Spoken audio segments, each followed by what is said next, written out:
तर मित्रांनो, लग्नानंतर होईलच प्रेम या मालिकेच्या नवनवीन लेटेस्ट एपिसोडमध्ये आपल्याला पुढे असं पाहायला मिळणार आहे की इकडे युग हॉस्टेलवरनं घरी आलेला असतो आणि त्यानंतर मिथुन काका युगला उचलून घरामध्ये घेऊन येतात. त्यानंतर ते म्हणतात आपला वाघ आलेला आहे असं म्हणून सर्वांना तिथे हॉलमध्ये गोळा करतात. त्यानंतर मानिनी काकू त्याला सांगतात बास आता भाऊजी, त्याला खाली ठेवा आणि त्यानंतर त्या युगच्या तोंडावरनं पाठीवरनं हात फिरवून त्याला हक करतात आणि म्हणतात कसा रे माझा लेका, तू एवढा वाळून गेला आहेस. त्यावर विक्रम काका मानिनीला म्हणतात हा ठीक आहे, आता तर तो तुझ्याजवळ आला आहे ना, आता तू त्याची काळजी घे, मस्त तूप रोटी खाऊ घाल आणि चांगला धष्टपुष्ट कर असं विक्रम काका त्या मानिनीला म्हणतात. त्यानंतर इकडे बाहेरचा आरडाओरडा पाहून पार्थ आणि काव्या देखील त्यांच्या रूमच्या बाहेर येतात आणि त्यानंतर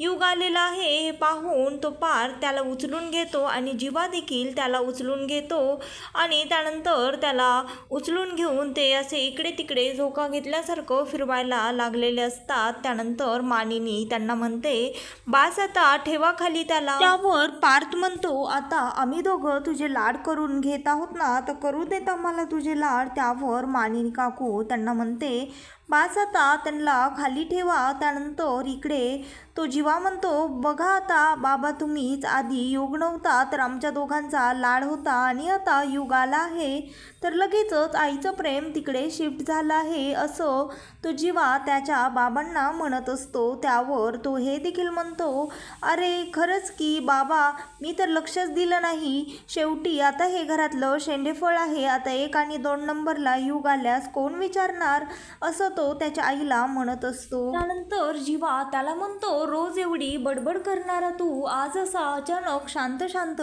का आहेस, काही झालं आहे का युग. त्यावर तो म्हणतो नाही काही नाही. तेवढ्यातच तिथे वसू आत्या आणि रम्या देखील येतात.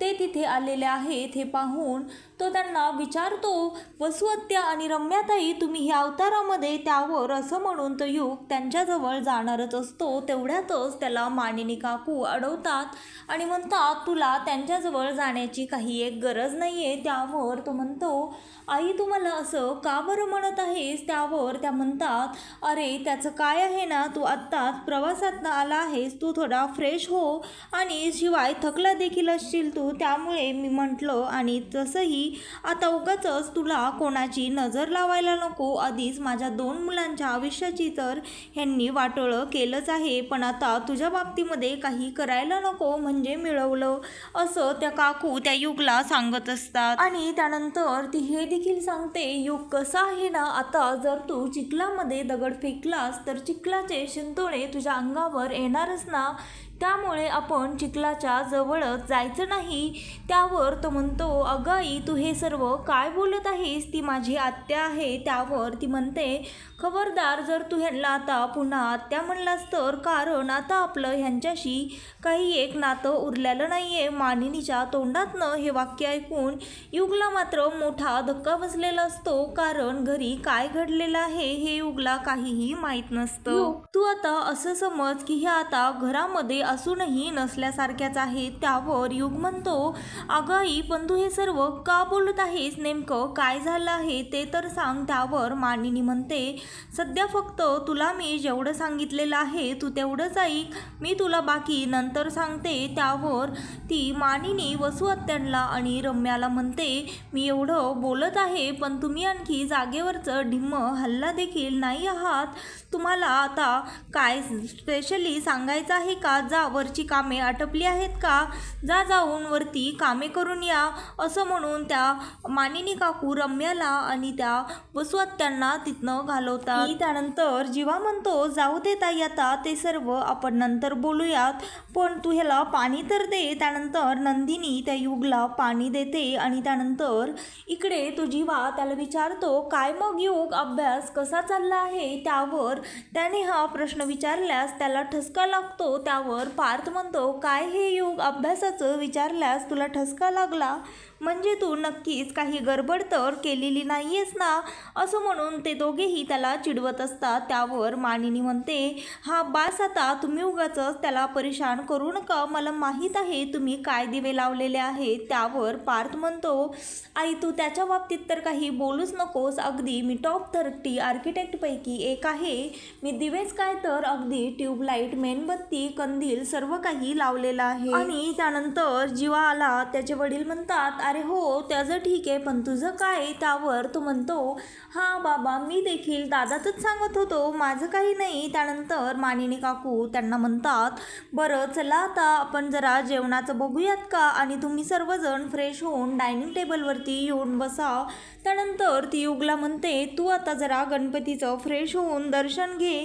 त्यानंतर सर्वजण आपापल्या कामाला जातात आणि इकडे काव्याच्या मनामध्ये मात्र गुरुजी जे बोलले तेच विचार चालू असतात. त्यानंतर इकडे ती काव्या स्वतःच्या मनाशीच असा विचार करत असते, खरं तर आता युग आल्याने घरामध्ये सर्वजण फार आनंदी आहेत आणि आता मी असा आनंदी वातावरणामध्ये उगाचच गुरुजींनी जे सांगितलं ते सांगून उगाचच ह्यांचा आनंदामध्ये विरजण पडायला नको. खरं तर पार्थला मी ह्याबद्दल सांगणार होते, पण आता आज नाही तर मी नंतर कधीतरी ह्याबद्दल पार्थला बोलेन. त्यानंतर इकडे युग देवाकडे प्रार्थना करत असतो, म्हणत असतो, देव बाप्पा खरं तर माझ्या येण्याने घरचे सर्वजण फारच आनंदी झालेले आहेत, पण जर ह्यांना मी इथे का आलेलो आहे हे खरं कारण कळालं तर ह्यांचा आनंदाचा सर्व डिसमोड होईल.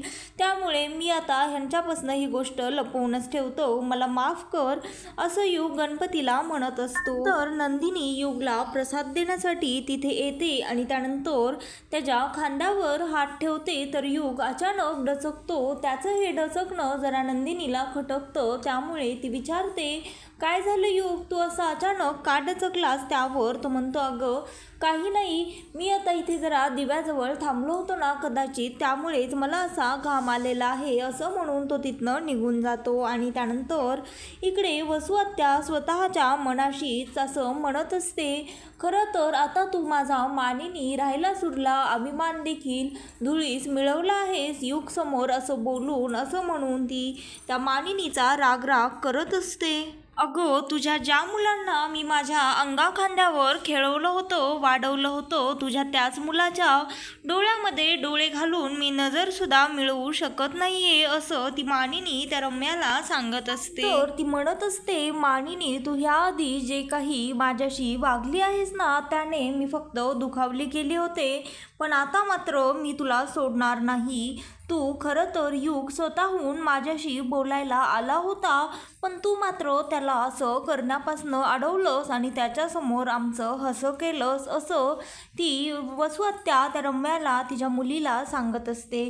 त्यावर ती रम्या म्हणते, खरंच आई तुझे बोलत आहेस ते अगदी बरोबरच आहे, आता तर मामीने हद्दच पार केलेली आहे. तर ती रम्या म्हणते, खरं तर मला आता असं वाटत आहे मामीने वसाच घेतला आहे आपल्याला सर्वांच्या नजरेतनं खाली पाडण्याचा, आणि तू बघितलंस ना ती आपल्याला एवढं बोलली, तिने आपल्याला ह्या घरामध्ये मोलकरीणच बनवून ठेवलेलं आहे, पण तरी देखील मामा तिला काहीच बोलला नाही. अगंही बोलायचं तर सोडच, पण त्याने जरा नजर वर करून देखील त्याने आपल्याकडे पाहिलेलं नाही. मला तर आता असं वाटायला लागलेलं आहे आपण कधीच आधीसारखं ह्या घरामध्ये मान मिळवू शकणार नाहीयेत, आपल्या साईडनं तर कोणीच नाहीये, असं म्हणून ती रम्या रडत असते. त्यावर वसू आत्या म्हणतात, बाळा तू असा त्रास करून घेऊ नकोस, तू असं रडू नकोस, कारण प्रत्येकाचेच दिवस हे येत असतात आणि देवाने एक खिडकी जर बंद केली ना तर दुसरी खिडकी देखील तोच उघडतो, तू असं आत्ताच अवसान गळून बसू नकोस, असं ती त्या रम्याला सांगत असते. त्यानंतर ती रम्या म्हणते, तूच सांग आपण काय करणार, मला वाटलं युग आल्यास तो एकटाच आपली मदत करेन, कारण तो एकटाच असा आहे, त्याला माहीत नाही की आपण नंदिनी बरोबर काय केलं आहे, पण आता तर मामीने त्याची देखील सर्व कान भरले आहेत आणि आपल्याला बोलण्यापासून त्यालाही अडवलेलं आहे, असं ती वसू आत्याला सांगत असते. आता तर तो देखील आपला तिरस्कार करणार. त्यावर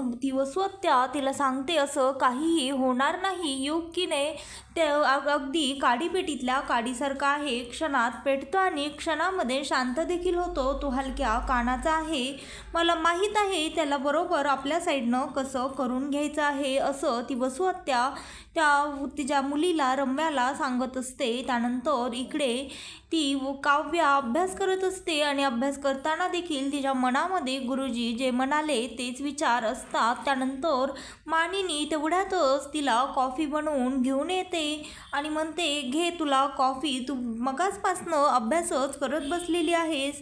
त्यावर ती म्हणते, आई तुम्ही का माझ्यासाठी कॉफी बनवून घेऊन आली? तुम्ही उगाचच माझ्या त्रास करून का घेतला? मी आले असते. त्यावर ती मानिनी म्हणते, काय झालं, प्रत्येक वेळेसच कधीही सुनाने सासूची सेवा करावी असं काही लिहिलं आहे का? कधीतरी मी तुझ्यासाठी काहीतरी करून तुला इथे बनवून घेऊन आणले तर काय झालं असं ती त्या काव्याला म्हणते. त्यानंतर इकडे वसुहत्या आणि रम्या त्या पार्कच्या नाहीतर त्या युगच्या रूममध्ये जातात आणि त्याला म्हणतात, काय रे बाळा तू कसं आहेस? त्यावर तो युग म्हणतो, काय झालं, तुम्ही इथे कशासाठी आलेला आहात? त्यावर ती आत्या म्हणते, अरे बाळा तू असं काय बोलतोयस? खरं तर काल तुला आम्हाला पाहून किती आनंद झाला होता. त्यावर तो म्हणतो, आनंद मला झाला होता कारण मला सत्य काय आहे हे मला माहीत नव्हतं, त्यामुळे मला आनंद झाला होता आणि तो आनंद मला माझ्या आत्याला आणि बहिणीला पाहून झाला होता. पण मला कळालं आहे की तुम्ही घरच्यांसमोर जे वागला आहात त्याच्या ह्यानी तर तुमचा आत्ता जो अवतार आहे तुमची लायकी ह्याच अवताराची आहे असं तो युग त्या आत्याला आणि रम्याला म्हणतो. त्यानंतर इकडे ती मानिनी त्या काव्याला म्हणत असते, काव्या काय खरं सांगू का, त्या दिवशी मी आणि पार्थ बोलत बसलो होतो तर मी पार्थला म्हणाले, खरं तर काव्यामध्ये फारच बदल झालेले आहेत. म्हणजे बघणं, मला तर तुझ्यामध्ये खरं सांगायला गेलं तर थोडी थोडी नंदिनीच दिसत आहे. तू आता सर्वांची काळजी घेत आहेस, घरामध्ये कोणाला काय हवं नको ते बघतेस आणि एवढंच काय तर आता गणपतीचंच घे ना, तू सगळं अगदी पुढं निघून व्यवस्थित केलंस. ते गणपतीचा नैवेद्य, मोदक सर्व काही तू अगदी व्यवस्थितपणे बनवलंस. मला तर तुझ्यामध्ये हा झालेला बदल पाहून फारच आनंद होत आहे. खरंच तू खूप चांगली मुलगी आहेस. तू आता सगळ्यांची फार व्यवस्थित आणि चांगलं अगदी नंदिनीसारखंच वागत आहेस असं ती त्या काव्याला म्हणत असते. आणि त्यानंतर ती म्हणते, असं वाटत आहे खऱ्या अर्थाने आता तुमच्या लग्नानंतरचा हा पहिला गणेश उत्सव अगदी दणक्यात साजरा झालेला आहे. त्यावर ती काव्या त्या मानिनी काकूंना म्हणते, काकू आज अचानक माझं एवढं कौतुक का? त्यावर त्या मानिनी काकू म्हणतात, जाऊ दे बाई, मला तर तुझ्याशी बोलायचंच नाहीये. याचा अर्थ काय झाला काव्या? मी तुझं कधीच कौतुक करत नाही का? त्यावर ती काव्या म्हणते, नाही आई असं काही नाही, मला असं म्हणायचं नव्हतं, पण तुम्ही अचानकच माझ्याबद्दल एवढं काही बोललात त्यामुळे मी आपलं सहजच म्हणाले.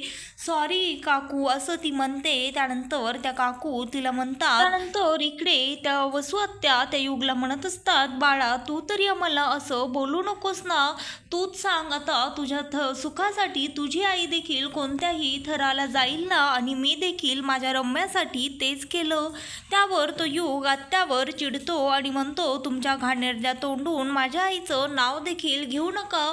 माझी आई माझ्या सुखासाठी तिच्या घरातल्या माणसांना कधीही दुखावणार नाही असं तो युग त्या त्याला म्हणतो. तर ती रम्या म्हणते, युग तू तरी आमच्याशी असं बोलू नकोस ना. त्यावर तो म्हणतो, मला तर वाटलंच नाही तुम्ही असल्या खालच्या थराला जाल आणि नंदिनी वहिनीला तिच्या लग्नातनं तुम्ही किडनॅप कराल, असली घाणेरडी कटकारस्थान कराल आणि वरतून मलाच तुम्ही सांगत आहात नीट वागायला असं तो युग त्या दोघांना म्हणतो आणि म्हणतो, मला तर तुमच्याशी बोलायचंच नाहीये, तुम्ही आधी माझ्या नजरेसमोरून इथनं चालते व्हा. आणि त्यानंतर इकडे ती मानिनी त्या काव्याला म्हणत असते, खरं सांगू का, गणपती बाप्पा आलेही आणि आता लगेच जायची देखील आता तयारी आपल्याला करावी लागेल.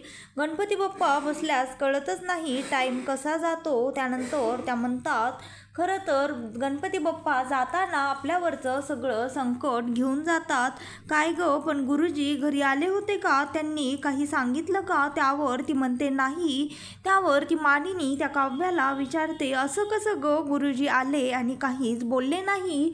म्हणजे ते ज्या ज्या वेळेस येतात त्या त्या वेळेस येणाऱ्या संकटांबद्दल किंवा चांगला काही समाचार सांगतच असतात, पण यावेळेस ते असं कसं काय काहीच म्हणाले नाही. त्यावर ती काव्या म्हणते, काही माहीत नाही आई मला, पण ते आले आणि त्यांना सांगितलं मी फराळ नाश्ता करा, त्यावर ते नको म्हणाले. गणपतीचं दर्शन घेतलं आणि त्यानंतर ते लगेच निघून गेले. पण त्या काव्याला त्या मानिनी काकूंचा आनंद चेहऱ्यावरचा जाऊ द्यायचा नसतो. जर काकूंना कळालं गुरुजींनी असं सांगितलं आहे, काकूंना टेन्शन येईल, त्यामुळे ती गुरुजींनी जे सांगितलं ते काकूंना सांगत नाही. आणि त्यानंतर अभ्यास करता करता तिला एका तिच्या जुन्या पुस्तकामध्ये तिचा आणि पार्थचा फोटो सापडतो. त्यानंतर ती म्हणते, आता हा फोटो ठेवून तरी काय करणार, कारण मला आता त्या जीवाबद्दल काहीच वाटत नाही, असं म्हणून तो फोटो ती जाळून टाकत असते. त्यानंतर तो जळत नाही आणि अर्धवट तुकडा तसाच राहतो. इकडे पार्थ गणपती बाप्पाला प्रार्थना करत असतो की आता काव्याला माझ्या आयुष्यात न जाऊच देऊ नको. त्यानंतर तेवढ्यातच मानिनी काकू तिथे येऊन त्या पार्थला म्हणतात, आता तुम्ही दोघं लवकर एकमेकांच्या प्रेमात पडा. त्यानंतर इकडे ती नंदिनी देखील त्या जीवाची वाट बघत असते, कारण आनंद निवासमधला गणपतीचं विसर्जन त्याच्या हातनं तिला करायचं असतं.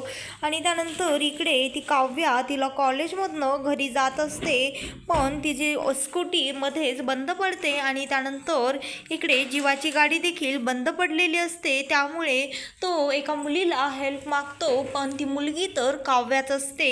त्यानंतर काव्याला असा जीवा अचानक रस्त्यामध्ये दिसतो आणि पाऊसही पडत असतो. हे पाहून त्या दोघांनाही आधीचे जुने क्षण आठवतात. तर मित्रांनो, लग्नानंतर होईलच प्रेम या मालिकेचे नवनवीन लेटेस्ट एपिसोड पाहण्यासाठी आत्ता चॅनलला लाईक, शेअर आणि सबस्क्राईब मात्र नक्की करा. व्हिडिओ आवडले असल्यास व्हिडिओला कमेंट देखील करा.